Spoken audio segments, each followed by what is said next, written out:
welcome to Mammy's Corner, and I'm Mammy. How are you today? Oh, it is so good to see you. It is time to do our affirmations. Are you ready? Are you ready to say them with me? All right, ready? I am loved. You can say it louder than that, my littles. Ready? I am loved. Yes, you are loved. Who loves you? God loves you. That's right. Who else loves you? Mammy loves you, and don't you go forgetting that. Let's do the next one. I am good. Are you good? You are. Let's say it louder. Ready? I am good. Good job. Now for the last one. I am kind. You are kind. Say it one last time, my littles. I am kind. Good job. Now, I don't know if you remember or not, but Mammy has a theme song that I'm getting ready to have my friends do for me. And I want you to learn it so that when the tune comes out, you'll know that it's from Mammy. Are you ready? Oh, I'm going to need this. Ready? It goes, Mamie, yes, she reads to me. She reads a story from a book or two. She's Mamie, Mammy's Corner. You ready? Let's do it one more time, then I'll read a book. Ready? Mamie, yes, she reads to me. She reads a story from a book or two. She's Mamie, Mammy's Corner. Yay! I hope you like that. Now, before I read my next story, make sure you sit in your favorite chair, maybe favorite blanket, or a favorite stuffed animal, or maybe with your favorite person you want to sit next to. And then down below, you've got the thumbs up. Give Mammy a thumbs up down below. Click that button. Just take that little remote and go click, click down there below. Ready? Click that button. Let Mammy know that you like my stories. Now, today's story is going to be a magic treehouse story. Oh, wow! Is there such thing as magic tree houses? Well, this one says there is. So let's find out. Are you ready?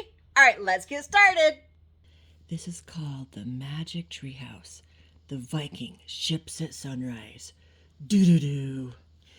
One summer day in Frog Creek, Pennsylvania, a mysterious treehouse appeared in the woods. 8-year-old Jack and his 7-year-old sister Annie climbed into the treehouse. They found that it was filled with books. Jack and Annie soon discovered that the treehouse was magic. It could take them to the places in the books. All they had to do was to point to a picture and wish to go there. Whoa! Along the way, they discovered that the treehouse belongs to Morgan Le Fay. Morgan is a magical librarian from the time of King Arthur. She travels through time and space gathering books. In the Magic Treehouse books number 8 through 12, Jack and Annie solved 4 ancient riddles and became master librarians. To help them in their future tasks, Morgan gave Jack and Annie secret library cards with the letters M.L. on them. As master librarians, Jack and Annie must go on 4 missions to save stories from ancient libraries. They have already brought back a scroll from an ancient Roman town and a bamboo book from ancient China. Now, they are about to head out on their 3rd mission. What's it going to be? Let's find out. Jack opened his eyes. A thin gray light came through his window. His clock read 5 a.m. All was quiet. Today we're going to ancient Ireland, he thought. Back more than 1,000 years. Morgan Le Fay had told him that it was a very dangerous time, with Vikings raiding the coasts.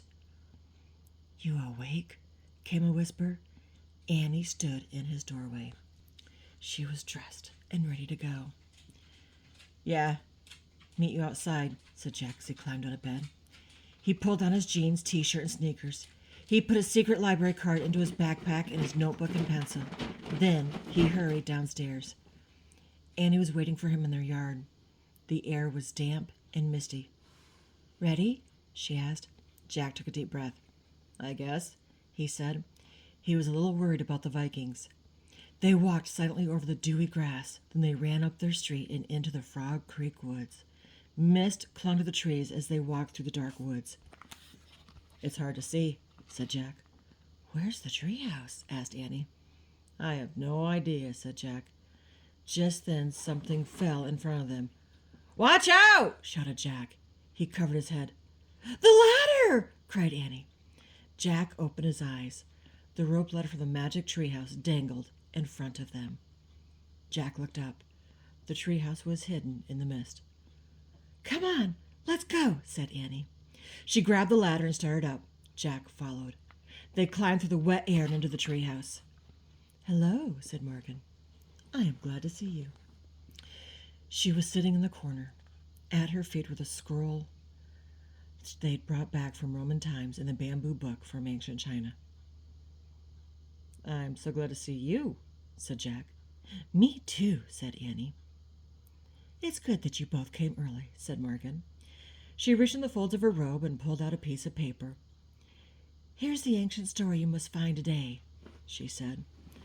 Morgan handed the paper to Jack. On it were the words, Serpens Magna.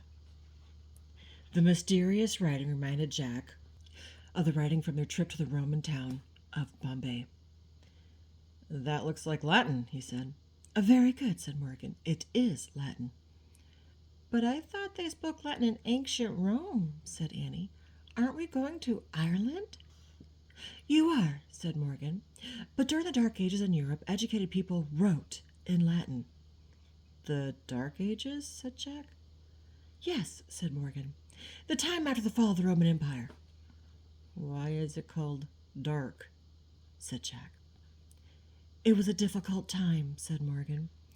"People had to work very hard just to feed and clothe themselves. There was not a lot of time for playing, learning, or making art and music." Morgan pulled a book from her robe. "Your research," she said, handing it to Annie. The title read, Ireland, Long Ago. "Remember," said Morgan, "your research book will guide you, but in your darkest hour, only the ancient story can save us," Jack and Annie said together. "And remember this," said Morgan, "it must be your darkest hour when there is no hope left. If you ask for help too soon, it will not come." "And we have to find the story first," said Annie. "That is true," said Morgan. "Do you have your secret library cards?" Jack and Annie nodded. "Show them to the wisest person you meet," said Morgan. "Wow, this is exciting. Where are they going?" "They're going to Ireland. Oh, my stars. I'm excited. I hope you are too. Let's find out." "Don't worry," said Annie. "I think we're ready now." Annie pointed at the cover of the Ireland book. "I wish we could go there," she said. She gave Morgan a little wave. "See you soon." "Good luck," said Morgan. The wind started to blow. The treehouse started to spin. It spun faster and faster. Then everything was still. Absolutely still. Jack opened his eyes. The light was still gray, but the air was even damper and colder than in Frog Creek. "Wow, I'm in a long dress," said Annie. "It's scratchy. Hey, I've got a little purse on my belt. It has my library card in it." Jack looked down at his own clothes. He was wearing a shirt and trousers made of heavy wool. He also wore leather slippers, and in place of his backpack was a leather bag. "Wow," said Annie, looking out the window. "This really looks like the Dark Ages." Jack looked out, too. He couldn't see anything through the mist. "It's just because the sun's not up yet," he said. "I'd better check the book." Annie handed the Ireland book to Jack. He opened it and read aloud. "The early Middle Ages were once known as the Dark Ages because learning and culture nearly vanished throughout Europe. Scholars today praise the brave Irish monks who helped keep Western civilization alive." "What do civilization and monks mean?" asked Annie. "I think civilization is when people have books and art and good manners," said Jack. "Monks are religious people who spend their time praying and reading and helping people." "Well, I don't see any civilization or monks out there," said Annie, pointing at the mist. Jack pulled out his notebook. He wrote, "Brave monks in Ireland." Then he looked at Annie. "If we find civilization, I think we'll find the lost story," he said. "Let's go," said Annie. She lifted her skirt and climbed out the window. Jack read more in the Ireland book. The monks copied the ancient writings of the Western world. Before printing was invented, all books had to be written and copied by hand. "Hey, we're on a cliff," Annie called from outside. above the ocean. Be careful, said Jack.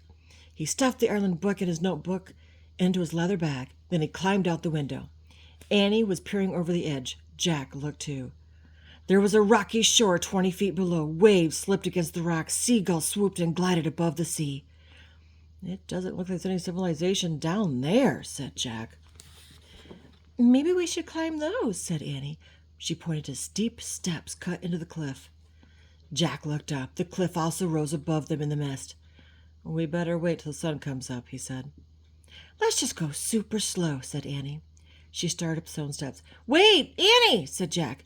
They might be slippery. Whoa, she said, almost falling backward. I tripped on my darn dress. I told you to wait, Jack said. It's too dangerous. Just then, something fell from above. Watch it, said Jack. He put his hands over his head. Hey, it's a rope, said Annie. Jack saw a thick rope dangling down the stairs. Where'd this come from, he asked. It's like when Morgan dropped the ladder to us, said Annie. I bet someone's trying to help us. Yeah, but who, said Jack. Let's find out, said Annie. She grabbed the rope. I'll use it first. Once I'm at the top, you can come up after me. All right, but hurry, he said, and be very careful. Jack waited as Annie started climbing up the steps. Annie held onto the rope as she climbed slowly up the stairs. Soon she vanished over the top of the cliff. What's up there? Jack shouted, but his voice was lost in the sound of the waves. He grabbed the rope and started up the steep steps. At the top of the cliff, he pulled himself over the edge.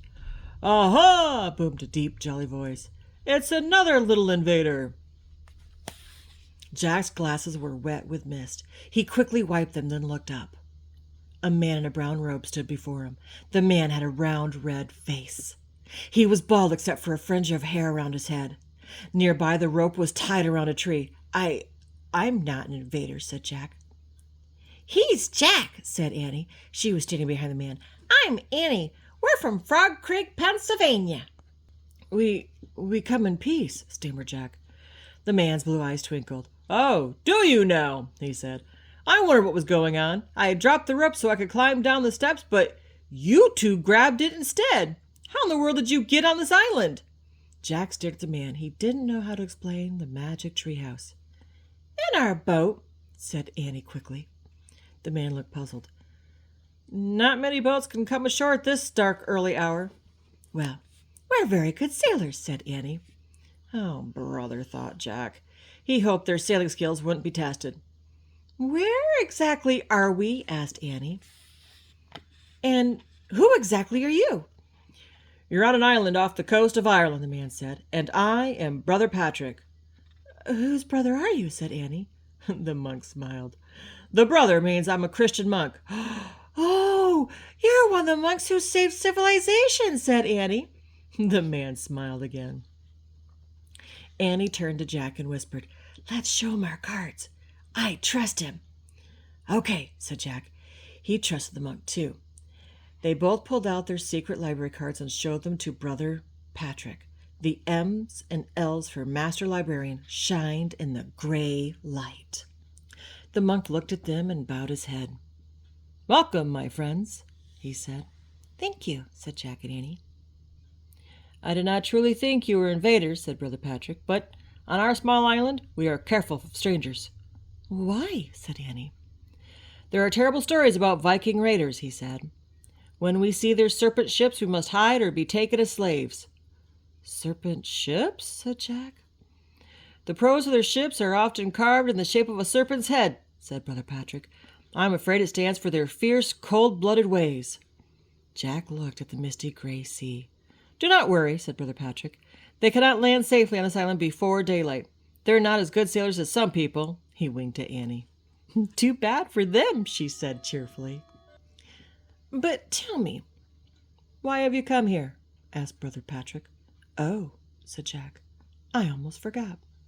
He pulled Morgan's paper from his leather bag. He showed the Latin words to the monk. Serpens Magna. This is the title of a story that we have to take back to our friend and teacher, Morgan Le Fay, said Annie. I see, said Brother Patrick. He gave Jack and Annie a mysterious look. What's he thinking? Jack wondered. But the monk changed the subject. I think you'd like to visit our monastery, he said. What's that? Said Annie. The place where we monks live and work, said Brother Patrick. Come. But the sun's not up yet, said Jack. Won't the others be asleep? Oh, no, said Brother Patrick. In the summer we rise long before daylight. We have too much to do. You'll see. The monk led them up a dirt path. Jack hoped their book was at the monastery. He wanted to leave the gloomy island with its threat of Viking invaders as soon as possible. A low bell started to ring. Jack saw a lonely church steeple against the gray sky ahead. The monastery had a stone wall around it. Brother Patrick took Jack and Annie through the gate. Beyond the gate was a small church with a hanging bell. There was also a vegetable garden and 6 stone huts shaped like giant beehives.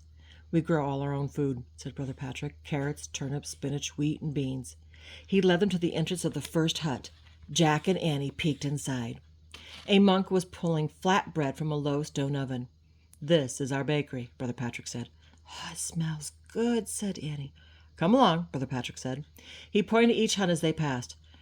These are our sleeping quarters, he said, and that's where we spin our cloth, and here we cobble our sandals. There we carve our wooden tools. In each of the huts, Jack and Annie could see monks. They were busy spinning or cobbling or carving. Finally, Brother Patrick came to the largest beehive-like hut. I have saved the best for last, he said. This is where we do our most important work. He stepped inside. Jack and Annie followed. The hut was warm and peaceful, yet very alive. It glowed with the golden light of many candles. Monks sat at wooden tables. Some were reading, others played chess. Best of all, some were writing and painting in books. This is our library, said Brother Patrick. Here we study math, history, and poetry. We play chess, and we make books. Jack, said Annie, I think this is it. What? Said Jack. Civilization, said Annie. Brother Patrick laughed. Yes, this is where civilization hides, he said, on top of our lonely island in the sea. Oh, man, said Jack. I love this place. What kind of books do you have here? Asked Annie. Books of wonder, said Brother Patrick. We record Christian stories as well as the old myths of Ireland. Myths? Said Jack. Yes, said Brother Patrick. They were gathered from our storytellers, the old women who sing the tales of long ago when people believed in magic. Wow, said Annie. Come, said Brother Patrick. Look at the book of Brother Michael. He has worked on it his whole life. Brother Patrick led Jack and Annie over to an old monk. The monk was painting a blue border around one of the pages in a book. Michael, these 2 master librarians from far away would like to see your work, said Brother Patrick. The monk looked up at Jack and Annie. His wrinkled face broke into a smile. Welcome, said Brother Michael in a thin, shaky voice. Hi, said Annie. Brother Michael showed them the cover of his book. It was decorated with gleaming red and blue jewels. Then he turned the pages. Each was covered with fancy writing and delicate paintings in green, gold, and blue. Can you imagine writing books from way back when? Wow, how exciting! I wish I could paint like that, said Annie. It's beautiful, whispered Jack. Thank you, said Brother Michael. How do you make a book like this? Asked Annie. I write on sheepskin and use goose quill pens, said Brother Michael. My paints are made of earth and plants. Wow, said Annie. Show Michael what you were seeking, Brother Patrick said. Oh, right, said Jack. He pulled out the paper Morgan had given him. He showed the Latin writing to the old monk. Brother Michael nodded. Yes, he said with a smile. I know that one quite well. Brother Michael turned to the page he had been painting with a blue border. He pointed to the writing at the top of the page. Oh, man, whispered Jack. The words were Serpens Magna. What? Did they find it that soon? Oh, my goodness! We found our story, said Jack. Yay, said Annie. Indeed, said Brother Patrick. But alas, Brother Michael has not yet completed his work. You will have to return for it. Oh, shoot, said Annie. Jack was disappointed, too. I don't know if we'll be able to come back, he said. I don't know if we can even leave without the story, said Annie. Brother Patrick looked puzzled. The 2 kids looked at each other, then looked back at Brother Patrick. It was too hard to explain about the treehouse and how the magic worked. Jack shrugged. We'll just have to try, he said. Outside, the church bell began ringing. It is time now for our sunrise prayers, said Brother Patrick. Will you join us? Thanks, but we better try to go home now, said Jack. Brother Patrick nodded and led them to the garden, and he opened the gate. They stopped. The horizon glowed pink and purple. The sun had started to rise. No one spoke as the great fiery ball rose slowly over the ocean. Finally, Brother Patrick broke the silence. Shine, O light of the sun, he said softly, on this day filled with wonder. That's beautiful, said Annie. Jack smiled. He agreed. Brother Patrick turned to them. It is such sights as these that inspire our bookmaking, he said. Now go, and may God be with you on your voyage home. Thanks, said Jack and Annie. Do you need me to guide you to your boat? He asked. I don't think so, said Jack. Follow the path to the top of the cliff, said Brother Patrick, then use my rope to help you down the steps. Okay, said Annie. Bye. And she went through the gate.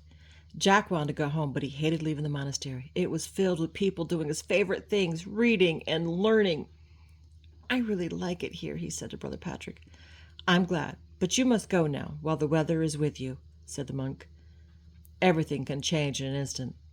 Then Brother Patrick turned and went into the church. Jack hurried out the gate. Before he went further, he stopped and put out his notebook. He quickly made 2 lists. To make a book, sheepskin, goose quill, paints. To make paint, earth, plants. Come on, Annie said from the top of the steps. Coming, Jack called. He put away his notebook and ran along the dirt path at the edge of the cliff.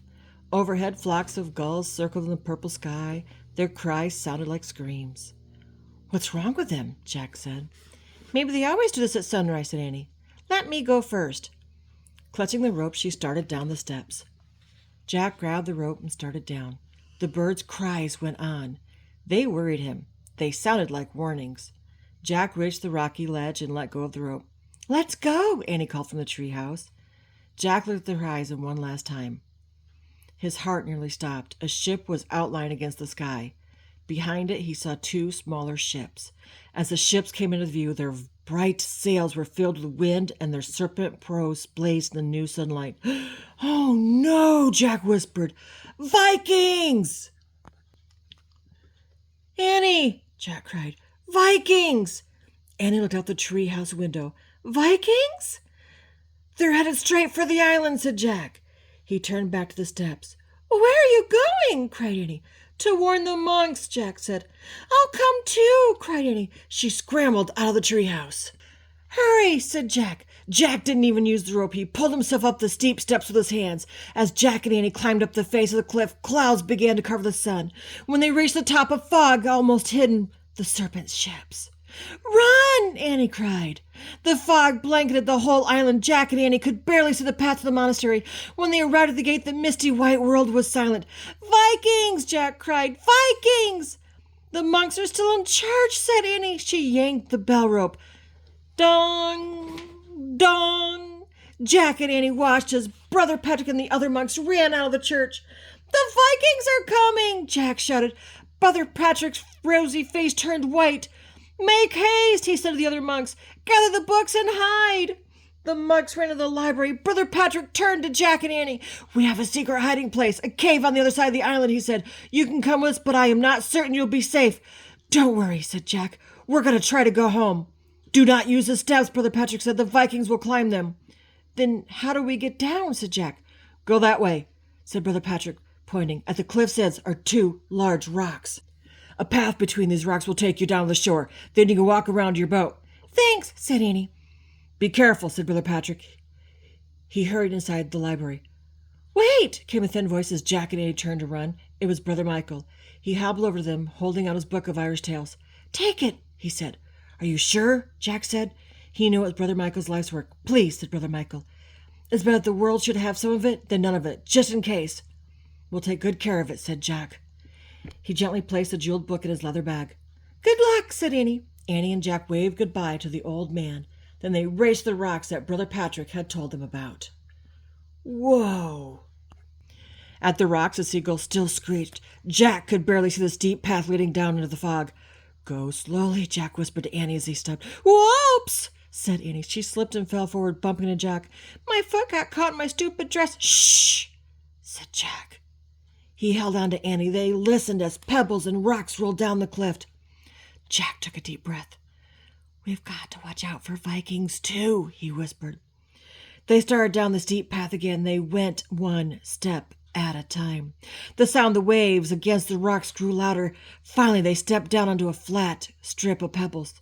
Where are we? Whispered Annie. I don't know, said Jack. Oh, look, said Annie. She pointed to the shoreline. Through the fog rose the serpent prows of the Viking ships. Jack and Annie crept closer to the ships. Their sails were down. Each ship had been tied to a tall, jagged rock. They seemed deserted as they bobbed in the shallow waves. Jack really wanted to check out the ships, but he was afraid of wasting time. We'd better find the treehouse, he said to Annie. They crept away from the 3 Viking ships. Suddenly, they both froze. Through the mist, they saw a group of Viking warriors. The Vikings were looking at the top of the cliff. Their long yellow hair hung down from beneath their iron helmets. They carried round wooden shields and swords and axes. It looks like they're planning to climb the cliff, whispered Annie. We need to hide until they go, whispered Jack. Then we can look for the treehouse. Let's hide in the ship, said Annie. Good idea, said Jack.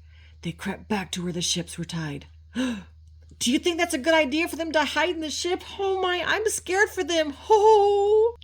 Jack was happy to see that the sides of the smallest ship were very low. They would easily be able to climb over them. You go first, said Annie. Jack waded through the shallow water. It was gold. He reached the ship and grabbed one side. He pushed himself up and onto the ship's deck. The ship jerked forward. Jack looked at the shore. It was now 30 feet away. The ship's anchoring rope was pulled tight.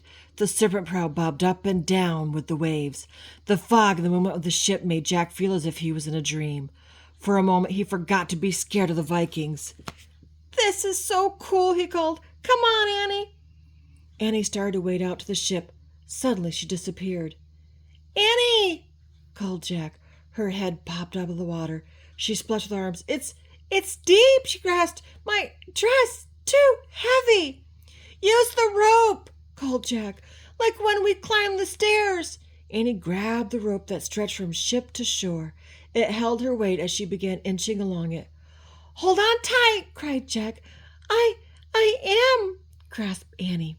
She kept going, hand over hand along the rope, toward the ship. Oh, could she drown? Oh my goodness, what's going to happen? When Annie got close to the ship, Jack reached out to help her. As he pulled her in, the side of the ship dipped down. Then the rope went slack, and the Viking ship slid out to sea. Oh no, they're going in the water. What's going to happen now? I'm scared. Annie fell to the deck of the ship. Jack pulled the rope out of the water. The end of it was still tied in a loop. What happened? Asked Annie. We're headed out to sea, said Jack. I guess all the pulling lifted the rope off the rock. Annie sat up and looked at the misty whiteness. I can't see anything, she said. I can't see the island, she said. I can't see anything, said Jack. Annie looked at Jack. Do you think this is our darkest hour? She asked. I don't know, said Jack. Maybe the book will help. He pulled out their research book. He found a picture of a Viking ship. He read the caption aloud. Viking warships were the best ships of their times. When there was no wind, the crew would take down the sails and row with oars. The smallest ships had 4 rowers, and the largest had as many as 32. Rowers sat on boxes that stored their belongings. Great, said Annie, jumping up. This isn't our darkest hour. Why do you say that? Asked Jack. There's still hope, said Annie. We can row to the other side of the island and find the treehouse. Are you nuts? Said Jack. Please, Jack, said Annie. Can we just try? She grabbed one of the oars. She could barely lift it. Forget it, Annie, said Jack. It takes 4 big Viking guys to row this thing. You're too little. I'm too little. Come on, Jack. Just try, said Annie. You get an oar too. We'll sit on boxes across from each other. Oh, brother, said Jack. Annie dragged her long oar over to a storage box. I'm not doing this alone, she said. Jack groaned. Then he dragged an oar to the box across from Annie. Cool, said Annie. She peered into a storage box. Look, one for each of us. She lifted out 2 small Viking helmets. Maybe these were made for Viking kids who sometimes ride in the ship, said Annie. Maybe, said Jack. He hadn't thought of Vikings as real people before, people with families and little kids. Annie pulled off her scarf and put a helmet on her head. Now I feel like a Viking too, she said. I bet it will help me row. She handed Jack a helmet. He put it on. It made him feel a little different. I don't know about this, he said. The helmet wasn't as heavy as the one he had worn in the time of castles, but it was still pretty heavy. Well, I'm braver with mine on, said Annie. Jack smiled. He didn't know how Annie could be braver than she already was. Ready to row? She asked. Yep, said Jack. He was feeling braver himself. The wind picked up as Jack lifted his heavy oar over the side of the ship. He lowered it into the water, but the current was so strong that the oar was ripped from his hands. Jack fell over backward as his oar slipped into the sea. I lost my oar, Annie yelled. Jack looked up as rain started to fall. The sky was black. A gush of seawater poured over the side of the ship. Brrr, said Annie as she tried to stand. The black sky shook with thunder and flashed with lightning. Jack crawled to the side of the ship and pulled himself up. Another huge wave was coming right toward them. It's our darkest hour now, cried Annie. Get Brother Michael's book. Jack reached into his leather bag. He pulled out the jeweled book and held it up. Save us, Story, he cried. He looked at the sea again. What he saw made him scream. Rising from the oncoming wave was a giant sea serpent. The serpent's head rose higher and higher above the water. Jack couldn't move. He's beautiful, said Annie. Beautiful, cried Jack. The serpent's neck was as tall as a 2-story building. Its green scales were covered with sea slime. Go away, shouted Jack. No, stay, help us, shouted Annie. The great serpent glided close to the ship. Jack ducked. Come on, said Annie. You can do it. Get us to shore before the ship sinks. Jack closed his eyes. He felt the ship jerk, then move forward. He looked up. They were gliding over the giant waves. Jack turned. The great serpent was pressing its long neck against the back of the ship, pushing it toward the shore. As the serpent pushed them, the wind grew calmer. The clouds lifted and the water glittered with sunlight. The rocky shore grew closer. Jack could see the treehouse on the ledge above it. Hurry! Cried Annie to the serpent monster. The great serpent gave the ship one last push. The ship swooshed onto the sandbar near the shore. Jack put the jeweled book carefully back in his bag. Then he and Annie climbed out of the ship onto the wet sand. They looked back at the sea. The great serpent was rearing its long neck into the air. Its scales glittered pink and green in the sunlight. Bye, shouted Annie. Thanks a lot. The monster seemed to nod at her. Then he dove into the sea and was gone. Whoa! He saved the children! Yay! Jack and Annie headed toward the rocks. All of a sudden, Annie gasped. Uh-oh! She said, pointing to the top of the cliff. 2 Vikings were staring down at them. To the treehouse! Cried Jack.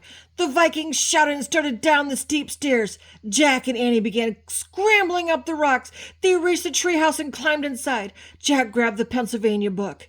Annie stuck her head out the window. Go home! Stop causing trouble! She yelled to the Vikings, who were almost to the ledge. Jack pointed to the picture of the Frog Creek woods. I wish we could go there! Jack shouted. Just as the Vikings reached the ledge, the wind began to blow. The treehouse started to spin. It spun faster and faster than everything was still. Absolutely still.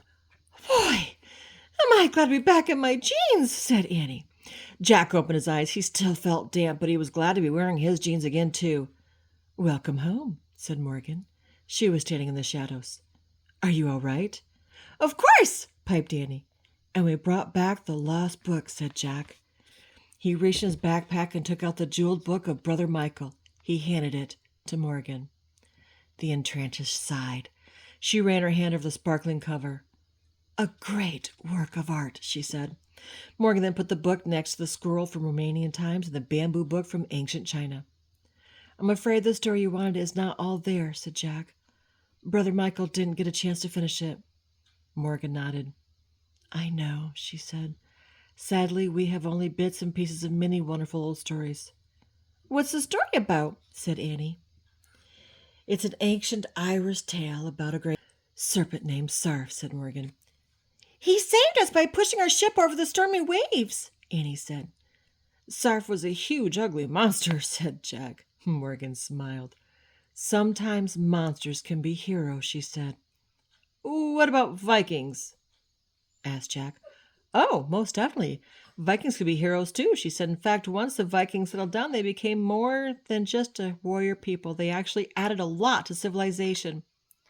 We found civilization on our trip, said Annie. Yeah, said Jack, in the library of the monastery. Morgan smiled again. Their library was a light in the dark ages, wasn't it? She said. Jack nodded. He thought of Brother Michael and the other monks making their beautiful books by candlelight. Thank you also for your great courage, Morgan said. You are both heroes, too. Jack smiled shyly. Go home now and rest, said Morgan. Bye, Jack and Annie said together. They started down the treehouse ladder. The sky was turning pink and gold. When they reached the ground, Morgan called out to them, Come back in 2 weeks. I need you to find one more lost book. Where is it? Said Jack. Ancient Greece, said Morgan. A place with the highest civilization and the first Olympia Games. Oh, wow, said Annie. Jack was thrilled. He had always wanted to go to ancient Greece. Jack and Annie took off through the woods. The sun was rising when they got to their front porch. Annie opened the front door. She stuck her head inside and listened. Everything's quiet, she whispered. I think Mom and Dad are still sleeping. She moved quietly inside. Jack turned to watch the red sunrise through the clear blue sky. He thought about how it was the same sun that had risen in Ireland over 1,000 years ago. Shine, O light of the sun, Jack whispered, on this day filled with wonder. Then he slipped inside his quiet house. The end. Whew. My heart was racing. How about yours? Whew. I thought they were going to be in trouble, but that scary monster saved them. Who would have thought that? Wow. I know it was a long book, but I really hope you enjoyed the story. So if you did, down below, there's a thumb up sign on the video. So make sure you give Mammy the thumbs up on that. Whew. That was nice. Ooh, do you want to sing my song one more time? All right, let's sing it one more time. Ready? Mamie. Yes, she reads to me. She reads a story from a book or two. She's Mamie. Mammy's Corner. Oh, thank you for singing it with me. Now, this is the end of the story. This is the end of the video. So what do I ask you? That's right. Who loves you? God loves you. Who else loves you? Mammy loves you. Shh. But Mammy loves you bestest. Until next time, my littles, be good and be kind.